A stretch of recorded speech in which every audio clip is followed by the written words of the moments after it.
আত্মীয় স্বজনকে চারটি কথা কখনো বলবেন না, তাহলে কঠিন বিপদে পড়ে যাবেন। মাস্ট বি আপনার লাইফে বিপদ চলে আসবে যদি আপনি আপনার রিলেটিভস যারা আছে, আত্মীয় স্বজন যারা আছে, তাদেরকে চারটি কথা বলেন। অবশ্যই আত্মীয়তার সম্পর্ক বজায় রাখবেন, তবে তাদের সাথে সব কিছু শেয়ার করতে যাবেন না, কেননা সব আত্মীয় স্বজন কিন্তু সমান না। এজন্য আত্মীয় স্বজন থেকে এই চারটি কথা কখনো বলবেন না। নাম্বার ওয়ান, এক নাম্বার হচ্ছে আপনার অভাবের কথা, আপনার কষ্টের কথা আপনি আপনার আত্মীয় স্বজনকে বলবেন না।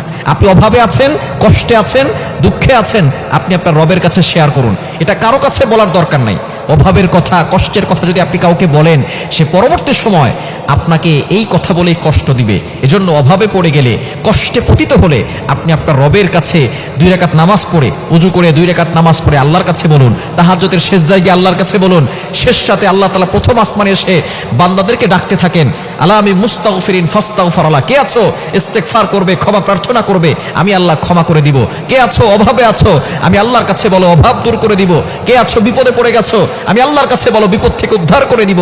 আল্লাহ তাআলা নিজে প্রথম আসমানে এসে বান্দাদেরকে ডাকতে থাকেন। সহিহ বুখারী শরীফের হাদিস।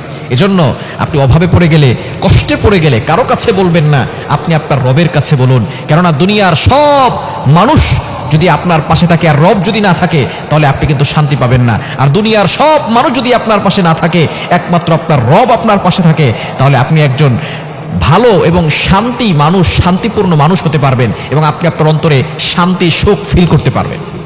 এজন্য 1 নাম্বার, আপনার আত্মীয় স্বজনকে অভাবের কথা, কষ্টের কথা বলবেন না। 2 নাম্বার, আপনার আত্মীয় স্বজন যারা আছে তাদেরকে আপনার সংসারের গোপন কথাগুলো বলবেন না। স্বামী স্ত্রীর গোপন কথা খবরদার কারোর কাছে শেয়ার করবেন না। আপনার স্বামী স্ত্রীর যে গোপন কথাগুলো আছে, স্বামী স্ত্রীর কথাগুলো গোপন রাখবে, স্ত্রী স্বামীর কথাগুলো গোপন রাখবে। কিন্তু অনেক স্বামী স্ত্রী আছে নিজেদের ঘরের কথা বাহিরে বলে। খবরদার, 4 দেয়ালের ভিতরে স্বামী স্ত্রী কথা কাটাকাটি হবে, ঝগড়া হবে, আবার মিলমিশ হয়ে যাবে। কিন্তু আপনি যে এই কথাগুলো মানুষের কাছে বললেন, আপনি যে আপনার আত্মীয় স্বজনকে বললেন, পরবর্তী সময় স্বামী স্ত্রী আপনারা ঠিক হয়ে যাবেন, কিন্তু ওই আপনার আত্মীয় স্বজন আপনাকে আঘাত দিবে যে তোমার স্বামী এমন, তোমার স্ত্রী এমন। এজন্য খবরদার, সংসারের গোপন কথাগুলো কাউকে বলবেন না। আপনার স্বামী স্ত্রীর গোপন কথা এগুলো আপনার আত্মীয় স্বজনকে বলতে যাবেন না, তাহলে কিন্তু পরবর্তী সময় এই কথা বলে আপনাকে খোঁটা দিয়ে আপনাকে আঘাত করবে। 3 নাম্বার হচ্ছে আপনার সন্তানের বদনাম কারো কাছে বলবেন না। নিজের সন্তানের বদনাম যে সমস্ত মা বাবারা করে, তাদের মতো হতবাগার কপাল পোড়া কেউ হতে পারে না।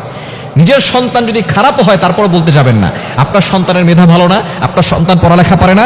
যাই হোক, আপনি আপনার সন্তানের কখনো ছোট করবেন না এবং মানুষের কাছে ক্রিটিসাইজ করবেন না, তুচ্ছ তাচ্ছিল্য করবেন না।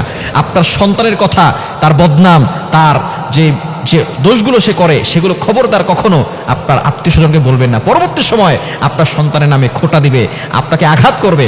কারণ পরবর্তী সময় কারো মুখ থেকে আপনার সন্তান নিয়ে যদি কটূক্তি আসে, তখন আপনি সহ্য করতে পারবেন না। এজন্য সন্তানের ব্যাপারে কটু কথা, তার নামে বদনাম কখনো আপনার আত্মীয় স্বজনকে বলবেন না।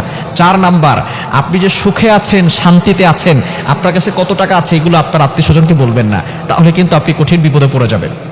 যদি আপনি মানুষকে বুঝান যে আপনি শো অফ করেন, আমার কাছে অনেক টাকা পয়সা আছে, এটা যদি আপনি মানুষকে বুঝান আর তারা যদি বুঝতে পারে, তাহলে দেখবেন আপনাকে বারবার বিপদে ফেলতে চাইবে, আপনাকে নিয়ে হিংসা করবে। আপনি সুখে আছেন এর দেখে অনেকের সহ্য হবে না। অনেক আত্মীয় স্বজন সামনে খুব ভালো দেখা যায়, কিন্তু তারা পাশ থেকে দূরে যাওয়ার পরেই তারা আপনার সাথে হিংসা করে। আর আরেকটা বিষয় হচ্ছে বদনজর। এটা কিন্তু সত্য। আপনি সুখে আছেন, শান্তিতে আছেন, এটা কিন্তু অনেকের বদনজর লেগে যায়। নবীজি সাল্লাল্লাহু আলাইহি ওয়াসাল্লাম বলেছেন, আল আইনু হাক্কুন, বদনজর সত্য। এই বদনজর থেকে দূরে থাকার জন্য সুখে আছেন, শান্তিতে আছেন, টাকা পয়সা আল্লাহ তাআলা দিয়েছেন, সেটা আল্লাহর শুকরিয়া আদায় করেন, কিন্তু মানুষের কাছে বলতে যাবেন না, আত্মীয় স্বজনের কাছে গর্ব করে শো অফ করতে যাবেন না, তাহলে কিন্তু কঠিন বিপদে পড়ে যাবেন। সুতরাং আত্মীয় স্বজনকে এই 4টি কথা বলবেন না, তাহলে কিন্তু আপনি বিপদে পড়ে যাবেন। বিপদ থেকে বাঁচার জন্য আত্মীয় স্বজন, প্রতিবেশী যারা আছে তাদের কাছ থেকে এই কথাগুলো লুকানোর চেষ্টা করবেন, তাহলেই আপনি শান্তিতে থাকতে পারবেন, সুখে থাকতে পারবেন। আল্লাহ তাআলা আমাদের বাংলাদেশে নয়, সারা পৃথিবীতে প্রতিটি